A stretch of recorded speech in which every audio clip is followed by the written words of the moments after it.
Okay, cool. So we're live. Yeah, I think this sounds good. Okay, cool.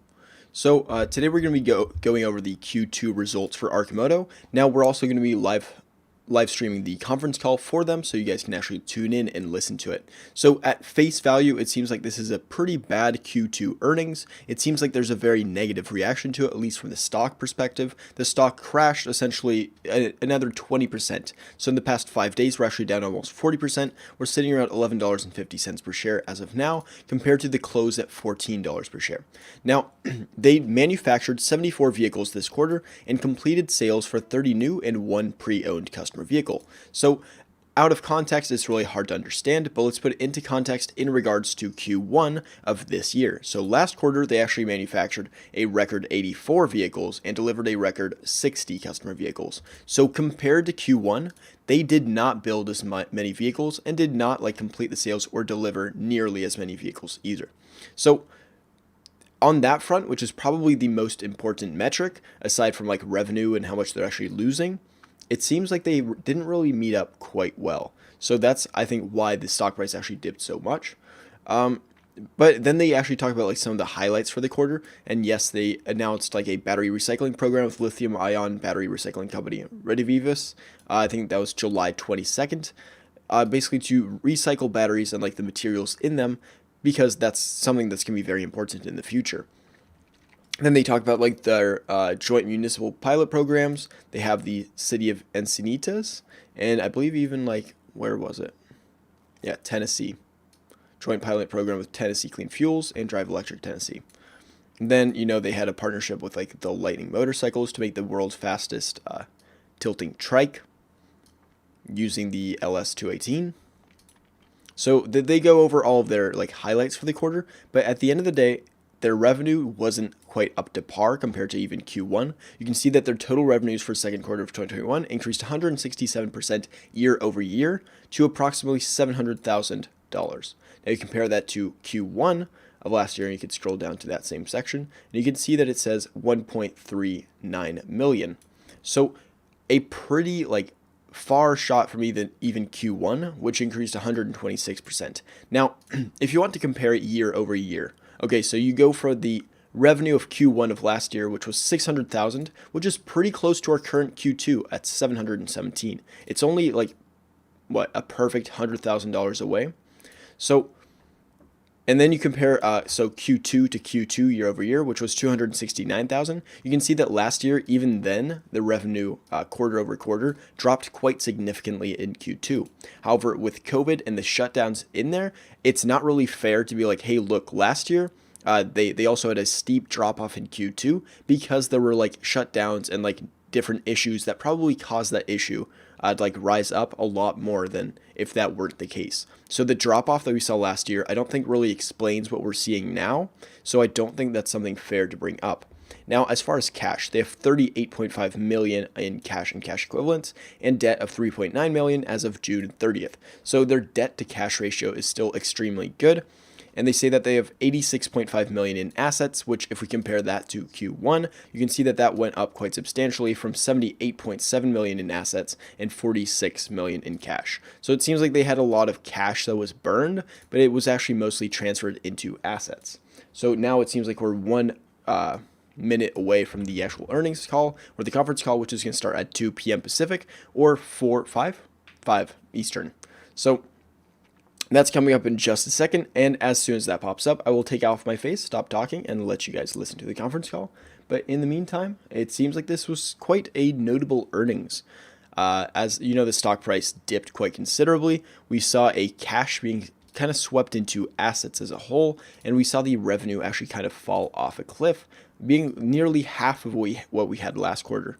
And the vehicles, despite them being able to sell quite a few vehicles, it even didn't surpass Q1, even though I think that they're trying to ramp up their amp, which is the one in Eugene, Oregon. Now they bought a new building, and that one they're gonna have to build out using the help from Sandy Monroe and Associates. But until that happens, so far they have their one factory in Eugene, Oregon, and that's where they're manufacturing their vehicles from. So in just a second, the Zoom call should be starting as we just hit 2 o'clock. And yeah, I will get out of the way and let that play. But I guess one of the big things that we learned from like the Arcimoto and Friends convention, basically like Sandy Monroe went over there and he said that he was very impressed about the whole new torque vectoring technology. And that's basically technology that controls like the tires and the actual torque that's applied to each motor, which controls like the handling of the Arcimoto, because it was kind of known for being kind of tough to steer, but now this is supposed to help with it. It's going to make it more efficient, you know, like extend the range a little bit, and they're able to get rid of a part which makes the vehicle a little bit lighter. So that software approach, kind of replacing part of this hardware and like increasing the handling as well as the range a tiny bit, I think that was probably like the main takeaway from recording in progress. Okay, so now the conference call is about to start, so I'm going to turn that on, and again, get right out of the way.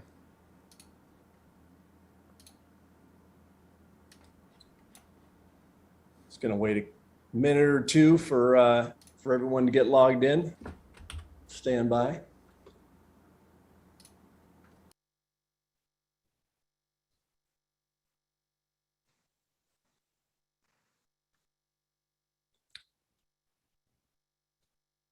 Good afternoon.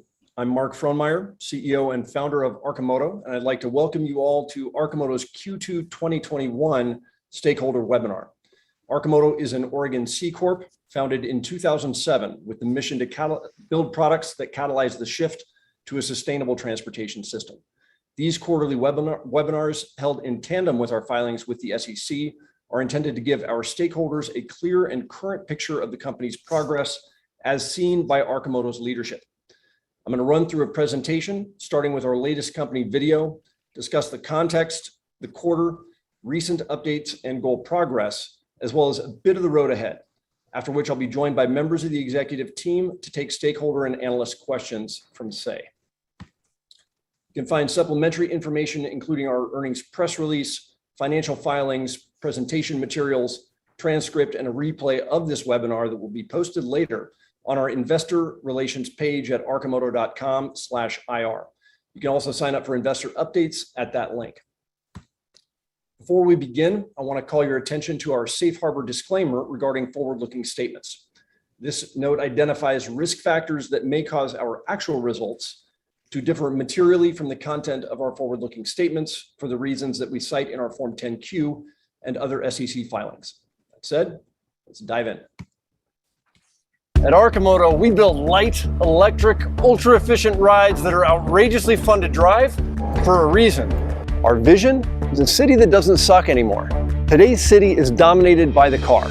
We pave over nearly half our urban land for these giant, multi-ton extractive machines that we mostly drive alone or with just one other person and leave parked rusting for 95% of their life. That's nuts.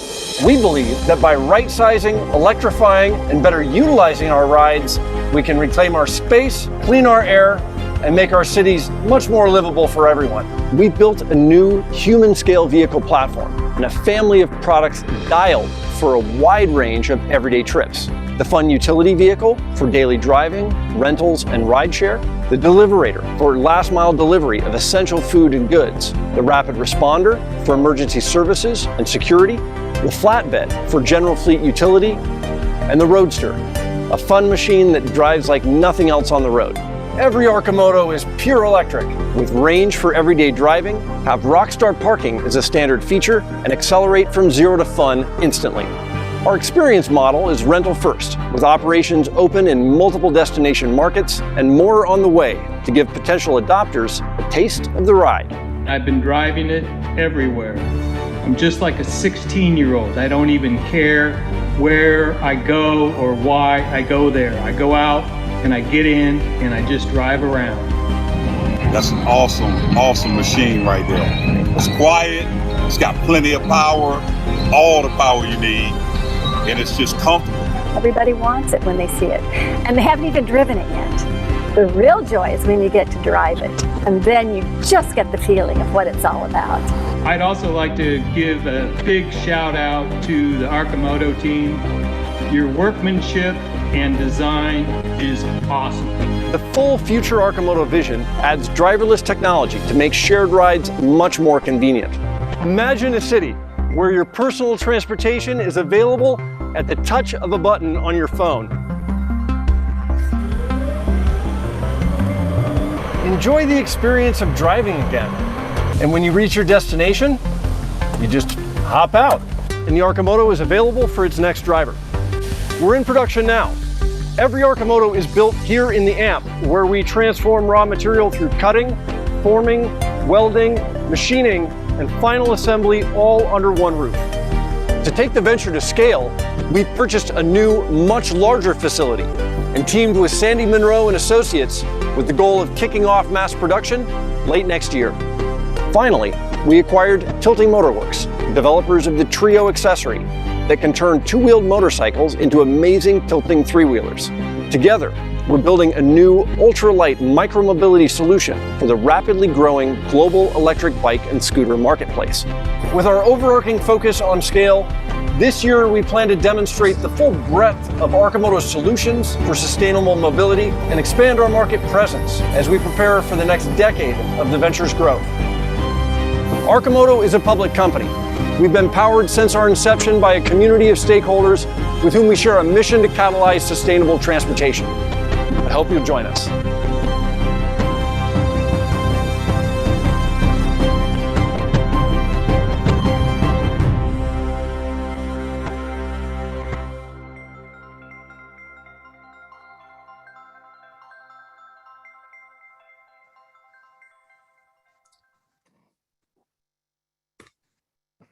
To set the frame, the IPCC just issued a code red for humanity, and we're in the middle of a global pandemic. More infectious and harmful variants of COVID-19 are circling the globe. Every organization we interact with, all the people, are under significant stress as the fragility of the global supply chain has been laid bare, and as our patterns of behavior are showing an ever more clear, perilous toll on our home. At the end of the day, sustainability is a social networking exercise. The right sizing of our relationship with our planet is going to take all of us working together to accomplish. We are heartened that leaders around the globe are advancing targets for carbon reduction, including the Biden administration, our Oregon congressional delegation, and state and local leaders around the country. More specifically, much of what I'm going to talk about today in the context of Arcimoto's rapidly accelerating pace of innovation towards its mission is reflective of a shared commitment to maintain a livable planet. But first, the numbers. The second quarter wasn't all roses. As I have cautioned in several prior updates, and as anyone who is following the automotive industry already knows, we're subject to a topsy-turvy supply chain in an emerging field. Two prominent examples. During Q2, one of our critical supplied components had both production and transportation setbacks that would have resulted in an extended production shutdown starting mid-August on our earlier planned path. And another key components update exhibited a software error that prompted a delivery pause for several weeks as a multi-organization Tiger team dissected root cause and solutions. Consequently, we adjusted our build rate and have revised our planned mainline target of production output to 425 FUV platform vehicles in 2021. This will, in the context of our planned marketing efforts, I'll discuss shortly, this will impact total planned customer deliveries in 2021 as well. That said, by the financial metrics that we see as most important to the achievement of Arcimoto's mission, Q2 was far and away the company's best quarter to date. Our balance sheet is the strongest in the company's 14-year history. We continue to maintain a disciplined approach to resource expenditure, and we've made substantial forward progress on critical fronts for the company's growth. In Q2, we submitted a first draft of and are presently refining our application to the Department of Energy for a loan to fund the substantial portion of our planned expenditures for next stage production. And further, the ATM facility we put in place this year in partnership with Canaccord Genuity allows us to continue to fortify our position at current market prices and times we believe are in the best interest of our stakeholders. Contemporaneously, as our balance sheet has strengthened, we have noticed a meaningful rise in the number of market bets against the company. You can refer back to our last two webinars if you want more color on some of the knock-on ecosystem effects of such activities. But to provide some perspective on relative size, at the time of the last NASDAQ report, short sellers of our stock collectively had short positions that totaled almost double the amount of funding the company is presently contemplating requesting in its next ATVM loan application revision. Moving on. We have three broad top-level goals for 2021.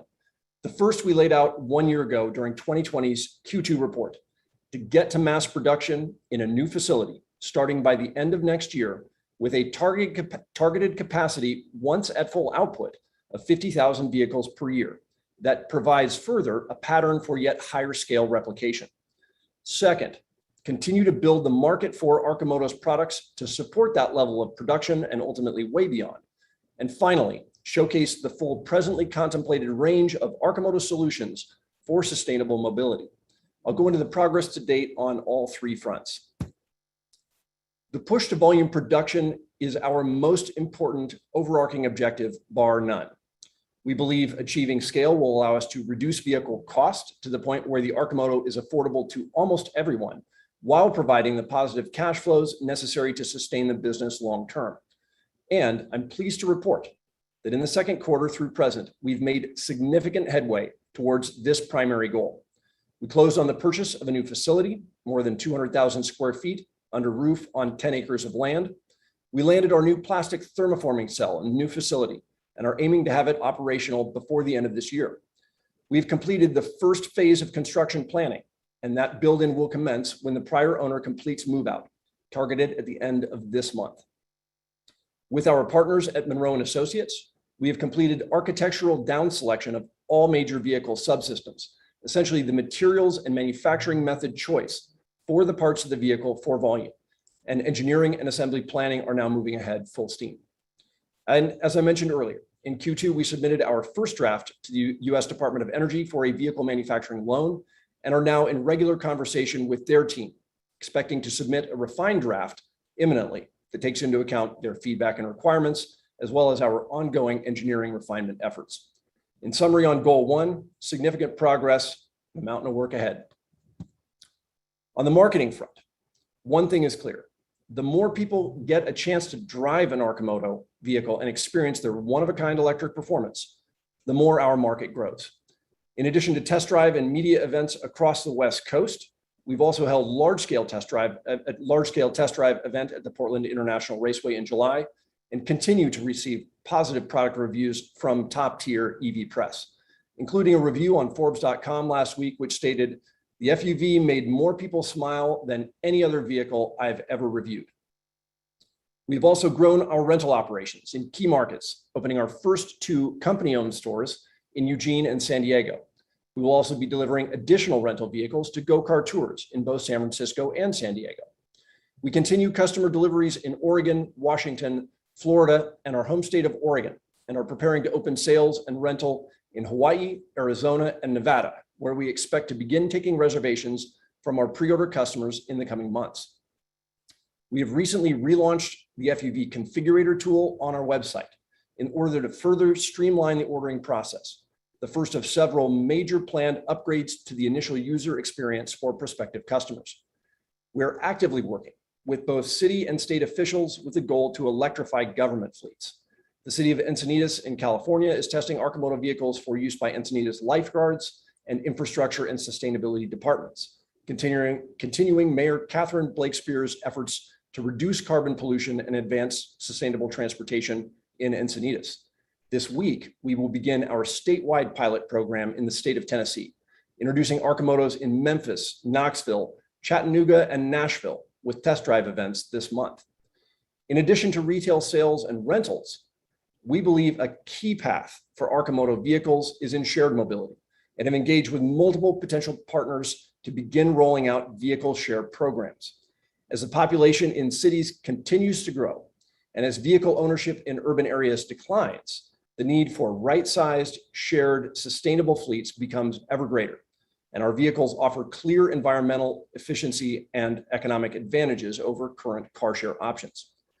We continue to work with state governments across the country to improve access to Arcimoto vehicles. Most recently, successfully advocating the removal of special motorcycle endorsement requirements in Florida, Hawaii, and Louisiana, so that customers there can operate an Arcimoto with a standard driver's license. thereby modernizing legacy three-wheeled legislation with a common sense solution.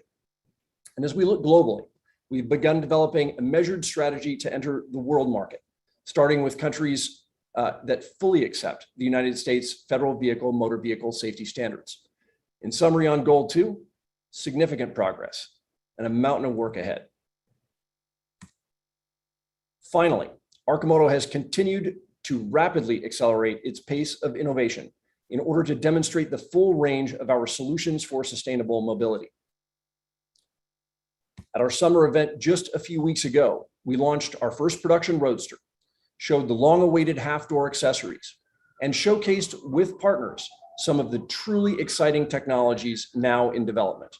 Torque vectoring to dramatically improve low-speed steering as well as vehicle handling, driverless capability by remote, heated storage deliverators for meals, and finally battery recycling, in line with our long-standing goal to create true cradle-to-cradle products. By the way, it's not lost on us that the top 3 best-selling cars in the US last year were pickup trucks.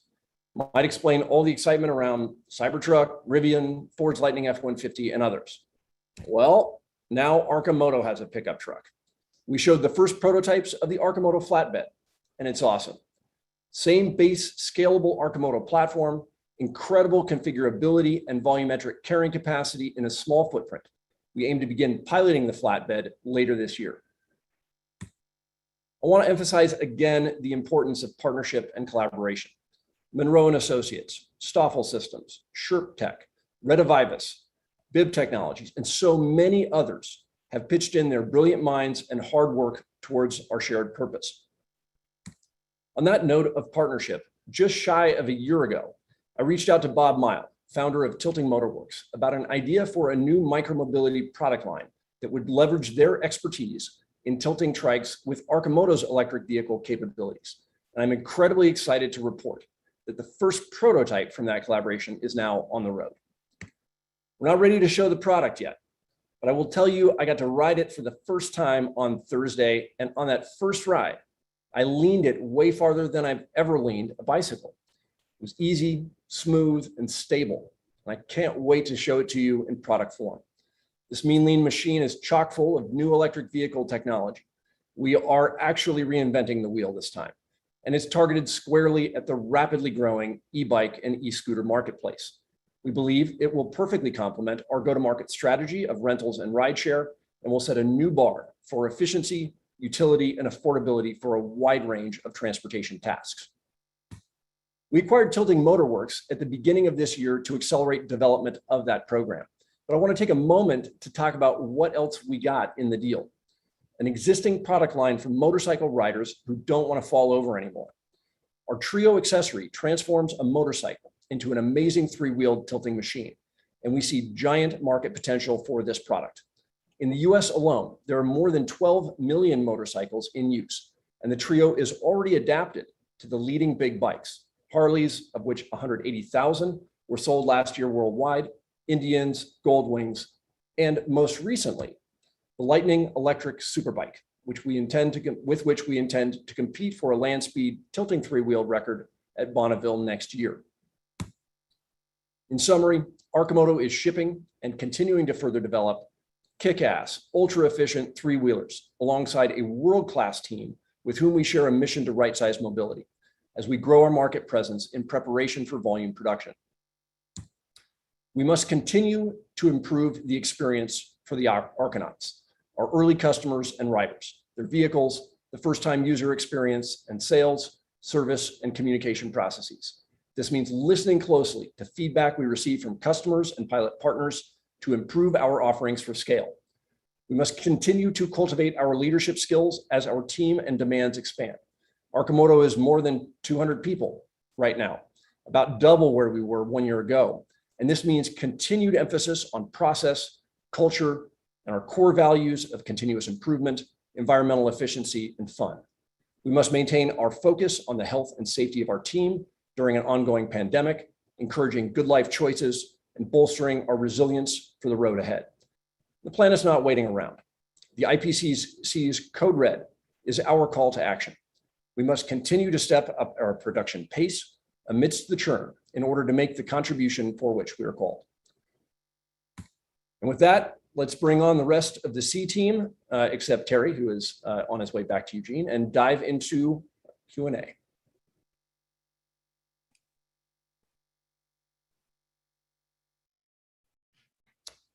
All right. You guys need to turn your mics and cameras on.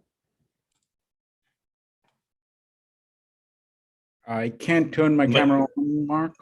Mics are on. You may need to enable a camera option for panelists. Uh-oh. Okay. Well, And if not, you can just listen to our disembodied voices. perfect. Perfect. Let's start there. Okay. So I just want to give a little bit of background here. This is our quarterly stakeholder webinar. We do quarterly webinars in tandem with our filings with the SEC. This is sort of the modern day replacement for the conference call, dial in and operator and stuff like that. We're aiming to modernize that approach in order to give our stakeholders a clearer picture of the company. So we're still continuing to experiment with the format. Of course, if stakeholders and analysts have any feedback on the format, feel free to send it into the company and we will adjust accordingly. And with that, let's take our first question from Say. All right. In regards to the ATVM loan, what time frame does Arcimoto believe they might get access to funding? Also, what % of the Arcimoto project do you believe will be covered by the ATVM loan? So, very good question. We are anticipating submitting our next draft revision of that application imminently, within the next week or two. And we anticipate that it would likely be, somewhere in the vicinity of a, 4 to 10 month process from there, should the department decide that Arcimoto is worthy of that loan. In terms of what percentage of the project it would cover, as I mentioned earlier, we are in the best balance sheet position we've ever been in. We have plenty of cash on hand to move forward. Ultimately, I think we'll end up asking for the ATVM to cover something like 80% or a little bit less of the overall total project cost for scale production, which is what we're now calling 1.x. Great. Once Arcimoto's second facility goes into production, will the current AMP facility be converted into a production line for Platform 2 vehicles? No. On our current plan, we have our current facility will still be doing production targeted at Platform 1. So we're going to be playing a little bit of musical chairs as we move forward over the next 18 months or so. Actually, I guess less than that. Next year and change. Is that we're going to be moving certain components that are presently in the AMP into the ramp, and that will make space for some new development programs that are going to come online to support the scale production version in the AMP. We've not yet selected a facility for the manufacture of our Platform 2 product. When does Arcimoto believe it will be able to implement Faction's remote controlled systems into a type of shared vehicle network? And related question from chat from Ed Hertley. Curious if that technology will be available as an upgrade for existing vehicles to allow existing owners to use a rideshare service, or will it be limited to company-owned vehicles? So is the question really around around shared use? Something that we've talked about for a long time is the potential for Arcimoto customers to share out their vehicles to others, basically, set rental rates and let their neighbors go get groceries with their Arcimotos. That is still certainly in the long-term plan. And in terms of really more the driverless component technology that Faction demonstrated using the Arcimoto platform. In terms of when that is going to be meaningfully deployed even in sort of like on-road pilot form, that has yet to be determined and certainly yet to be announced. So stay tuned on that front. We are very heartened. I mean, this is Faction was able to take an Arcimoto provisioned with our intermediary torque vectoring and driverless layer and get those vehicles up and running inside of about 4 weeks. So those guys are moving fast and certainly very motivated, as we are, to get rideshare working in an actual useful way out in the world that leverages that tech. And what that really does, that we think, is it will make it more convenient for vehicle sharing customers to get vehicles, having a vehicle sort of delivered to you without paying for somebody to actually drive you once you're in it. And we think that is a very compelling future model for vehicle sharing that we are pursuing aggressively.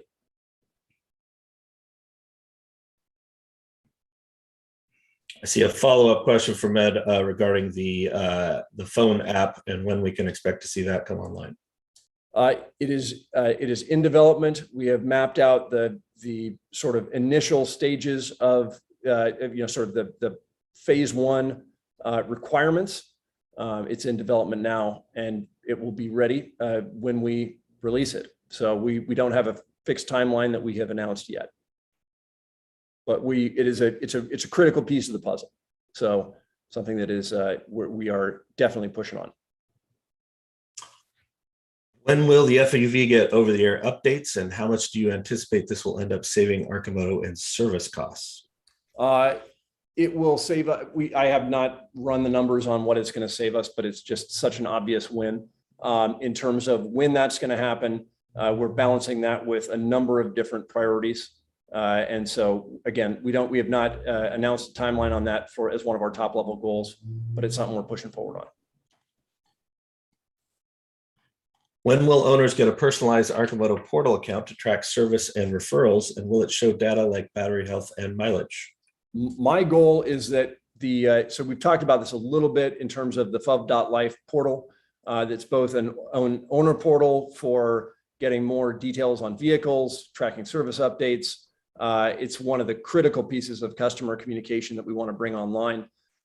My goal is to have the first incarnation of that online this fall at some point. And this is going to be a pretty rudimentary first step into both the sort of owner portal, as well as some of the I would call it virality pieces of the puzzle. So as any owner of an FUV knows, you are constantly bombarded with questions about the vehicle whenever you park, and it just draws a ton of attention and a ton of questions. And what we really want to enable on that side is to have our owners as ambassadors, be able to point someone to a QR code on the side of the vehicle that sort of tracks them on a high scoreboard and lets us all participate in the sharing of the Arcimoto product family idea. How has your partnership with Monroe & Associates had an effect on the FUV product and your ability to quickly scale mass production? Well, it's been a substantial impact. Having the Monroe team really jump in with both feet to help push the Arcimoto to scale has been a huge shot in the arm for Arcimoto. They bring a whole different lens of expertise focused on mass production of large automobiles and the technologies and materials and capacities for pulling that off in a expedited, reasoned manner. And so we are working with them hand in hand, week in, week out, to push this project forward. We're still targeting having the ramp open and shipping vehicles at the end of next year. It will be obviously a continued ramp up in terms of vehicle output at that point to achieve maximum capacity. We're planning multiple systems that will come online and programs that will come online over the next years in order to continue to drive down cost and ultimately provide a foundation for true global scale. Yeah, they've been pivotal help to the company. What is the status on the doors and their effect on the ATVM loan application and approval process? So some astute folks out there have noticed that the ATVM requires what they call a fully closed compartment vehicle. And so the vehicle that we are applying for funding and the factory that we are applying for funding for is to deliver squarely on that requirement. In terms of the half doors that we demonstrated the production version of just a few weeks ago and plan to ship to first customers this quarter, that is it's a piece of the puzzle in terms of understanding closures, but the full scale version and this is a product that we haven't actually shown yet. It's if you recall from our last earnings call, we sort of ballparked about 75% completion in terms of showcasing new products on the Arcimoto platform family. This is one of them. There's another one that we also have not yet shown, and we're aiming to at least display where we're going by the end of this year.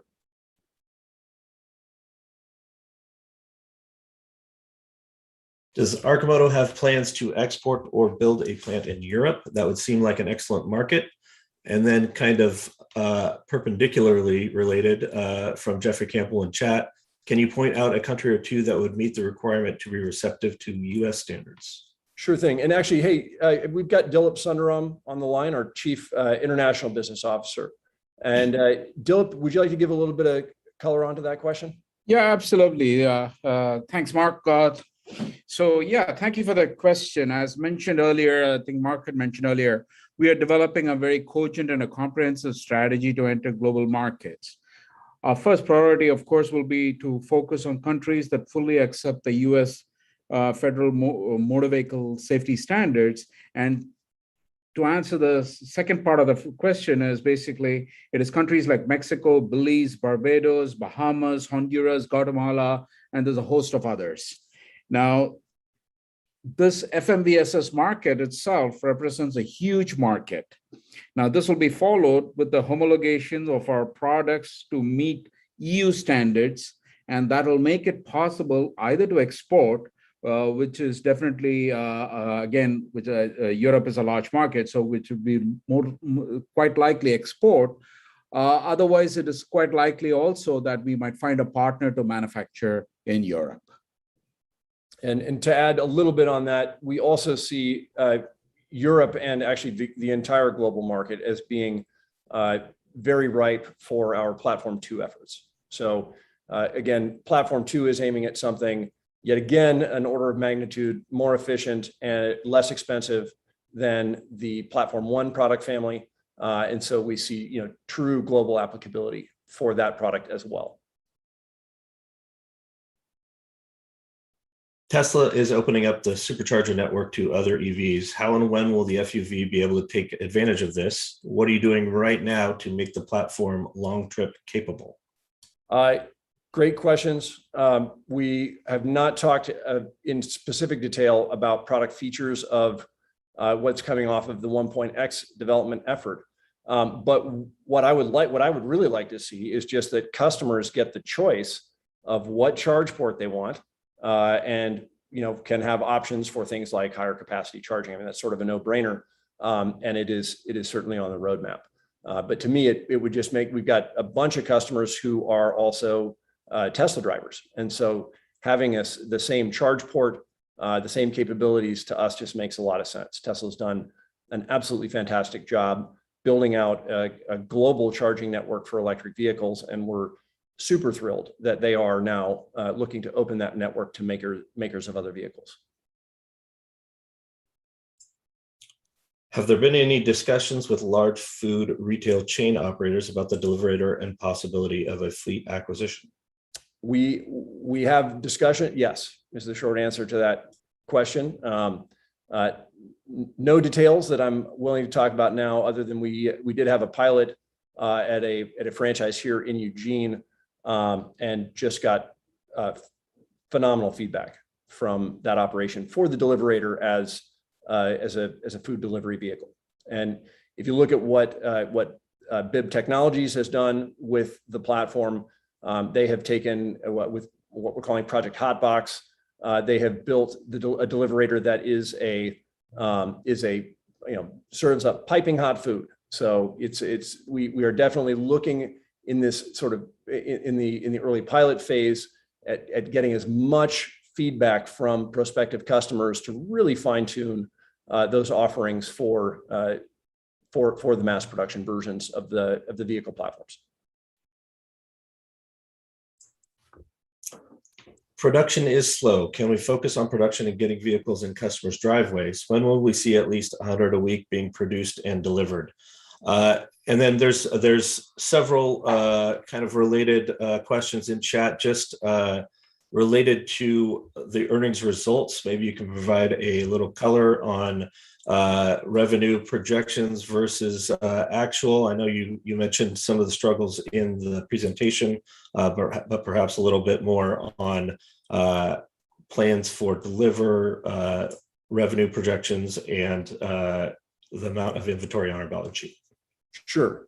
So, as we, again, and I did touch on this at some length at the beginning of the presentation, we are definitely still within the COVID-19 pandemic that is still having substantial effects on our supply chain. And that does impact production. We think we have got clarity for the end of this year in terms of our planned production output of 425 vehicles. A portion of those will go to customers. Where we see, particularly in the stage that we're at right now, we think it is very important to get as many sort of demonstration and rental vehicles into the market as well. We have had in Eugene here, just our local rental shop of Arcimoto's, we've had fully subscribed vehicles on many days, about a quarter of the days that we've had the Eugene rental shop open. We've had all of our rental vehicles fully subscribed and utilized. And that's, what we're really going to end up having to balance is delivery to early customers versus seeding the marketplace for scale using rideshare pilots and rentals. I'm expecting a substantial increase in output in 2022 beyond what we are building in 2021. And we're still fine tuning those numbers. So I would expect that on our next quarterly stakeholder update that we'll have more guidance about what 2022 looks like. But this is still, again, and this is in advance of our push to mass production, which is where we would start to see numbers like 100 vehicles a day.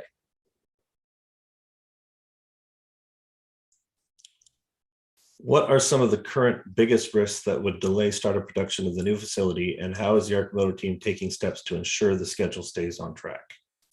So the biggest risks that I see are unnecessary couplings between vehicle systems and cost reduction efforts. And so we've taken great pains over the last couple of months to really identify, and that's what the 1.X program is all about, is identifying what the long lag items are and making sure that we decouple those from the scale improvement and cost reduction programs that we can execute sooner. And there are any number of potential risks, whether you're talking about construction slowdowns to compliance testing that can always take longer than you think. Now, I think the advantage that Arcimoto has is that we have already gone through that with our first platform vehicle. We're very familiar with that terrain, and so I think that is a risk reducer for us. But as of now, we are still targeting end of next year for first vehicles emerging from the ramp. We talked about HVM earlier, but I'm not sure this question was addressed. What exact stage is the loan in? So we are in the pushing towards the substantially complete application phase. That's what we are aiming this next piece to accomplish. And then there are, of course, multiple gates beyond that in terms of conditional commitment and then ultimately funding of the loan. A delivery vehicle needs to operate in all weather conditions. Are there plans to fully enclose the deliverator and make it viable for 4-season use? And a related question in chat is wondering about the full doors and what the timeline might be on that. Totally. Well, I mean, the assumption that, I guess I question the basic assumption, since there are plenty of deliveries being done on bicycles and motorcycles and so on. But to the point, for a full all-world, all-season vehicle, yeah, you need full enclosure. And so, same thing with the sort of the answer a little bit back on the ATVM loan regarding closed compartment. That's part of that program, and those doors that will apply to the fun utility vehicle will also work on the deliverator. We've designed them to work for both. Can production and profit be increased by eliminating the options to the customer when ordering and build the same design over and over? In theory, there are multiple ways that profit could be increased, but actually options are where we see a real opportunity for higher profit margins. And ultimately, we see the fun utility vehicle as having that optionality is a big part of the selling features of it, particularly when we actually have our full accessory family launched.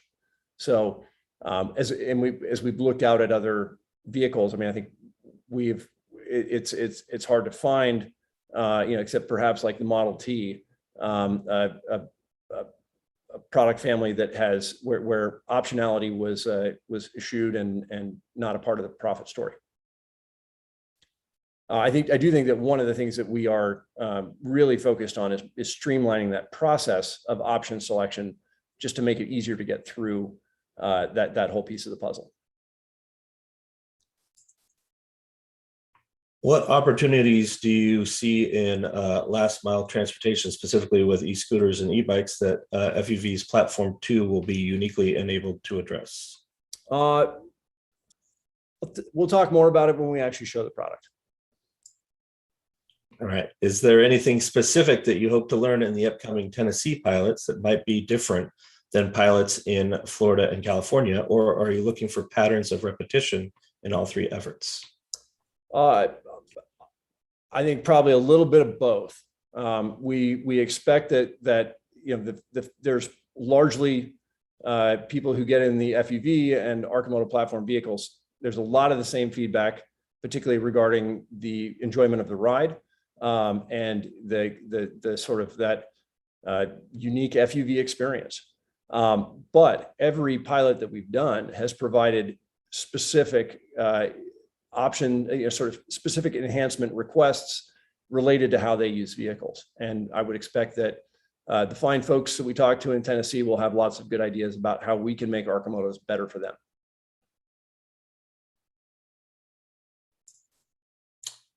Are CAFE credits being used in future cost calculations as a credit when estimating reduction of retail price?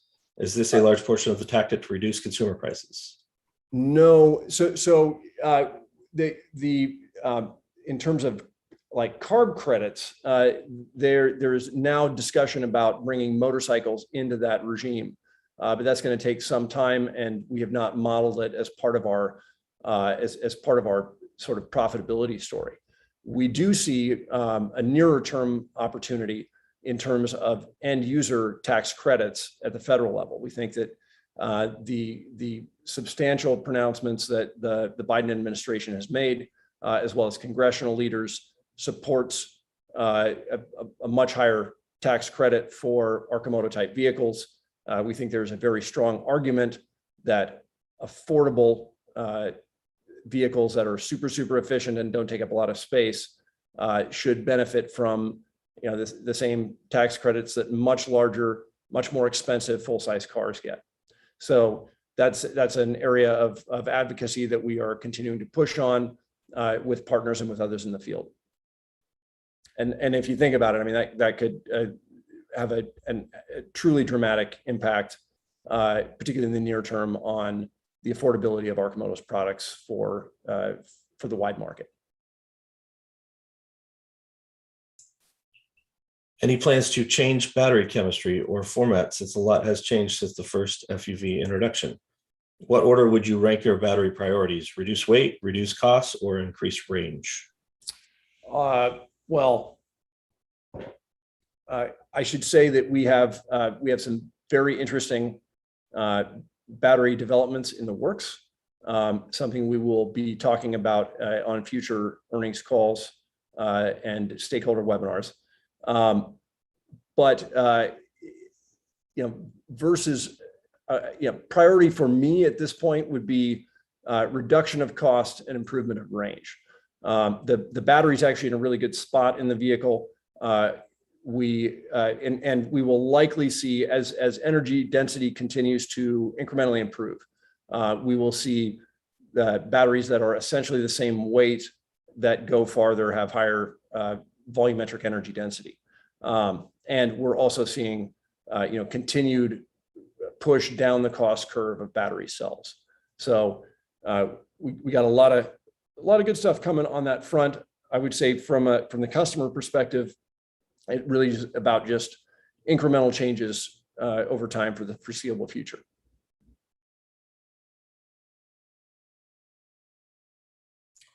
Has Arcimoto been testing with any other company's software for autonomous vehicle arrival? None that we've talked about publicly yet.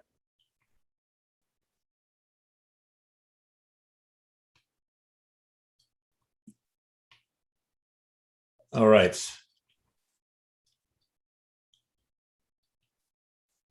Shifting over to chat. Kind of touched on this already. Can you comment on why retail sales were only 30 units last quarter? The number of consumer events, plenty of people drove Arcimotos this quarter. The weather's perfect in springtime. Why didn't you sell more? It's again, we are now in a position where we are constrained on the production of Arcimoto vehicles. And as we looked at our options and what we need to do to execute the growth of our market plan, we allocated a significant number of our vehicles to things like our open rental stores in Eugene and San Diego. I also mentioned that there was a delivery pause for several weeks due to a software glitch that did impact those sales numbers as well, because we actually count the sale when we deliver the vehicle. And again, I think what we're going to see in terms of end user sales is that Arcimoto has to balance the growth of our market growth plan with the sales to existing pre-order customers and new customers who want our vehicles.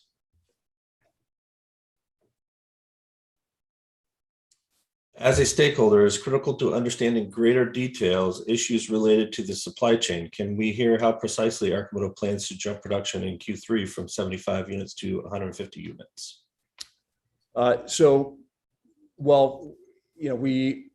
It is looking like we are in good shape today for quarter 3 and quarter 4 in terms of hitting that target of 425 vehicles produced this year. There are some challenges that Arcimoto has that are unavoidable in the supply chain at our scale. We have parts that are single supplier sourced. We are producing at a low enough volume that in a lot of cases, we have only a single supplier who supplies a particular component for the vehicle. As we look to higher scale, obviously those are elements that we are going to address and make much more robust. But, and again, this is caution that I put out, I believe over at least the last couple of quarterly stakeholder webinars, is that we expect a relatively flat growth curve quarter over quarter with the potential for lots of choppiness due to the supply chain. Just as one example, we had what was not quite a port shutdown that one of our suppliers uses, like an 8-week delay. We've had multi-week delays at the port down in Los Angeles, and then suppliers as well as us face always the questions around the movement of the pandemic, and now more and more related to extreme weather events and things like, things you wouldn't even normally expect, like the Texas freeze that shut down petrochemical plants in Texas, actually had an impact on our gearbox and the seals that we used. So it's we are going to continue to use absolutely best efforts to make sure that interruptions are as least problematic as possible while executing our market growth plan, continuing to deliver vehicles to customers, opening up rental locations. But we are still amidst choppy seas in a global pandemic.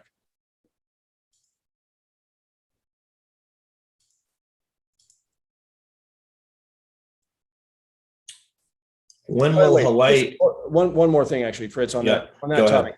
Just as a way to look at this, particularly given that Arcimoto is, we are one of a dozen nascent EV companies here in the U.S. that are targeting bringing clean transportation solutions to the world.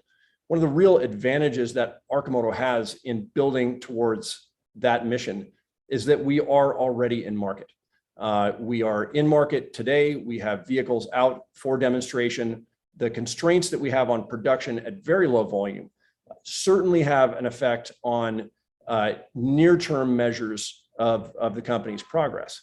But our really next stage goals are to step up to much higher production volume, and to do so in a time window when we've got a lot more clarity on things like the global chip shortage, battery supply chain constraints, and all the rest.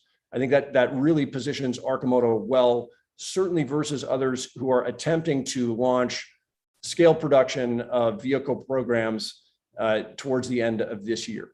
So we've already got vehicles on the road. We're definitely doing our absolute best to deal with the supply challenges in the near term. But our overarching focus right now is the push to scale, the planning for scale, building resilient supplier relationships for the scale production version of the product family. And so everything that we are doing in the near term really needs to be balanced through that lens.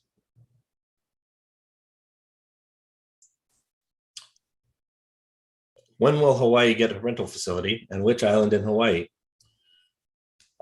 Which island singular? I think there are multiple islands in Hawaii that certainly that Arcimoto team members have volunteered to go spearhead. In terms of timing, we are waiting on the acceptance of our vehicle manufacturing license for Hawaii so that Arcimotos can be easily registered on the road there. But we see tourist season, sort of the winter tourist season, as being a good time to get first rentals going in Hawaii. And so we're, I don't have a fixed timeline for you today, but we're pushing hard. I would like to have at least one of those facilities opened up right around the end of the year, the beginning of next. And in terms of what islands, we see opportunity in Honolulu, on Maui. Really, I think the Arcimoto platform vehicles are just going to be phenomenal vehicles for that marketplace, both for people who live there and for people who are visiting.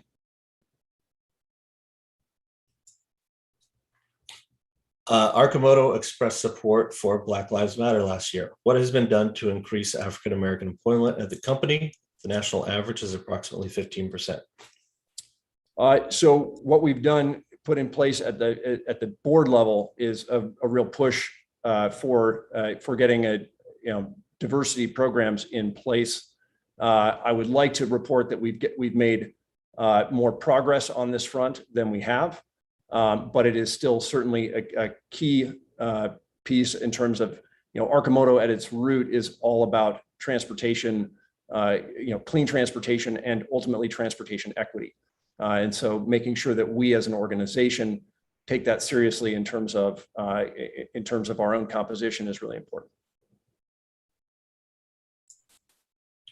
Can you comment on the status of customer pre-orders? Is the backlog growing, holding, or declining? We actually saw a meaningful rise in terms of indications of interest in Q2. And I'd refer you back to our 10Q if you want to look at that exact breakdown of numbers. Doug, do you have that right in front of you?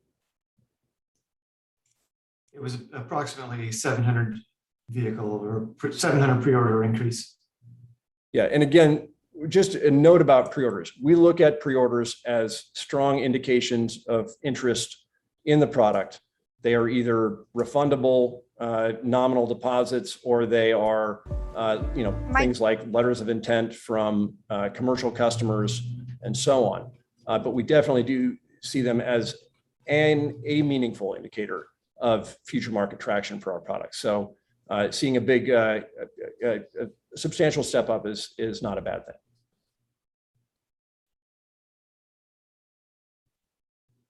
And then what looks to be the last question in chat here, any opportunity for alternate controls of the vehicle?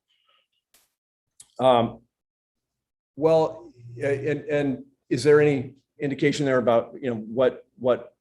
There seems to be some trepidation towards the handlebar controls specifically, but I would say that there has been several questions about alter-abled folks and other opportunities for an alternate control system.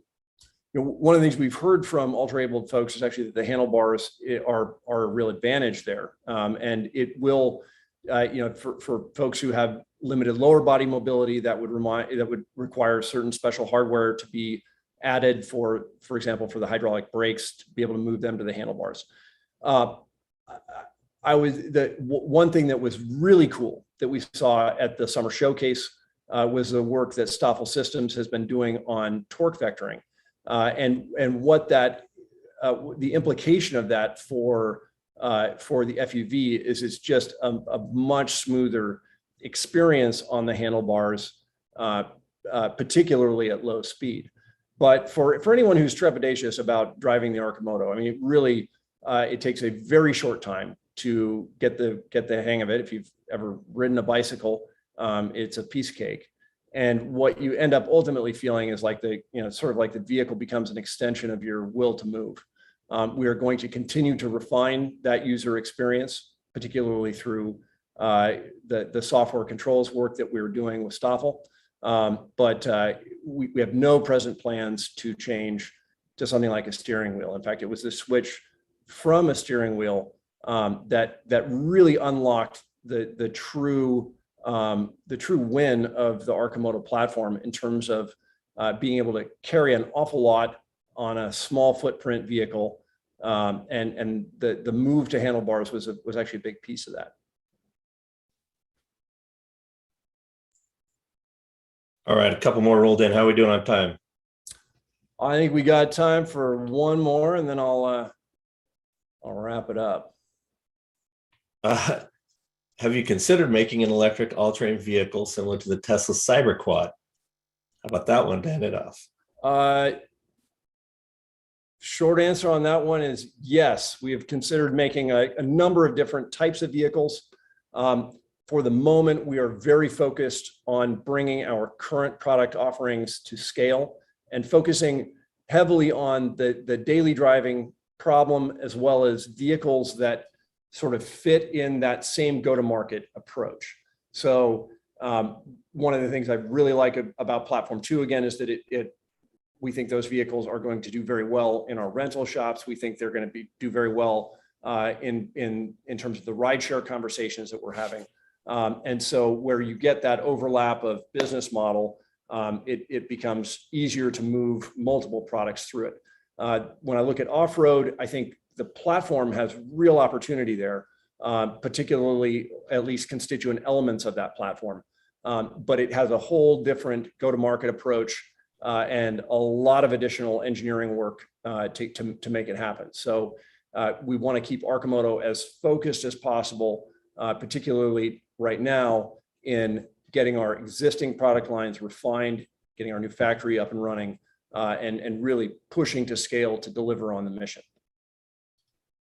All right, one more, since we've got a question couched in a compliment. Arcimoto is the second largest pure EV maker in production in the US behind Tesla, with extremely low cash burn compared to other EV makers. Can you explain how you've managed this success?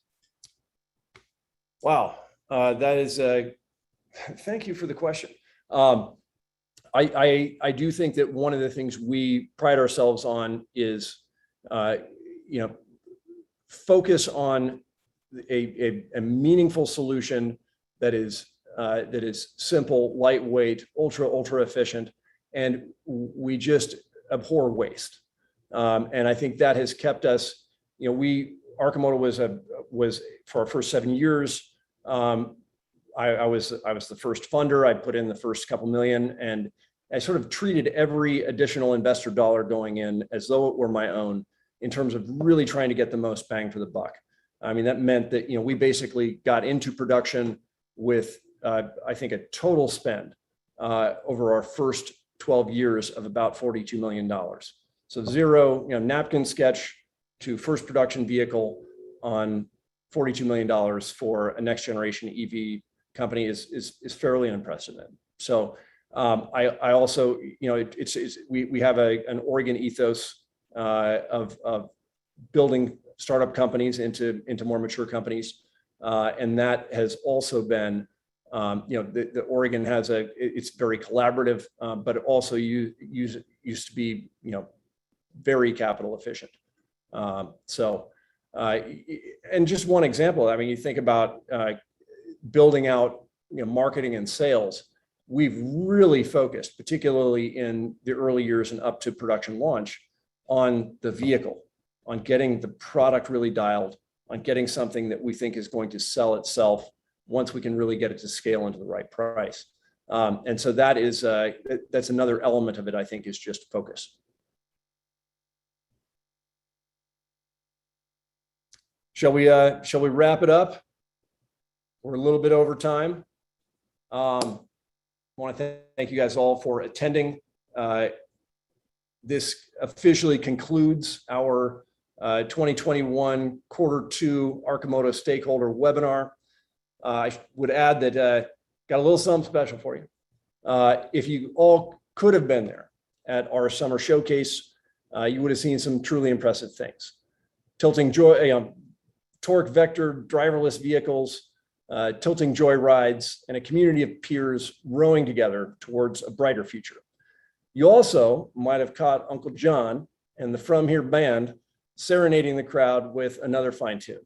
Now, John couldn't make it back down for the call today, but in honor of him, Sandy, and all the fine companions who joined us on our quest, Emily Jensen, founder and CEO of Thinking Tree, yours truly, and Rich Lamas, the best stand-up guy I only just met, played again the song we penned for the showcase.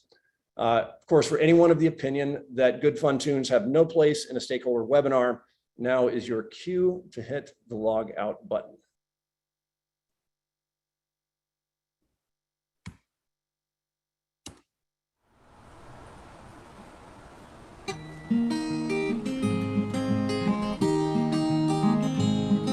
At a warm summer showcase in a little town called Portland, met hippies and some techies to build the world a ride. Across the parking lot I saw him, a grizzled auto veteran, so I walked right up and asked him, Sandy, can you give me some advice? He said, son, I made my life out of tearing down the big cars, knowing where the flaws were by the way they joined their parts. So if you don't mind my saying, I think we can really help you. We'll lean design the moto and get you guys to scale. You gotta know when to hold 'em, know when to hold 'em, know when to walk to work, know when to FUV. You never count your attendees when you're sitting at the keyboard. There'll be time enough for counting when the factory's done. Now every builder knows that the secret to designing is keeping all things simple. Great suppliers by your side, 'cause every fastener can be trouble. Funky yoke for Bob's assembling, short the shadow of design cost, and we'll build the best of rides. You gotta know when to hold 'em, know when to hold 'em, know when to walk to work, know when to FUV. You never count your attendees when you're sitting at the keyboard. There'll be time enough for counting when the factory's done. And when he finished talking, He turned back toward the lot scene, winked at those hippie chicks and got into his plaid. And somewhere in the darkness we see that big ramp coming, and in this awesome team we've got the aces that we need. You gotta know when to hold 'em, know when to hold 'em, know when to walk to work, know when to FUV. You never count your tendies when you're sitting at the keyboard. There'll be time enough for counting when the factory's done. You got to know when to hold 'em, know when to hold 'em, know when to walk to work, know when to FUV. You never count your tendies when you're sitting at the keyboard. There'll be time enough for counting when the factory's done.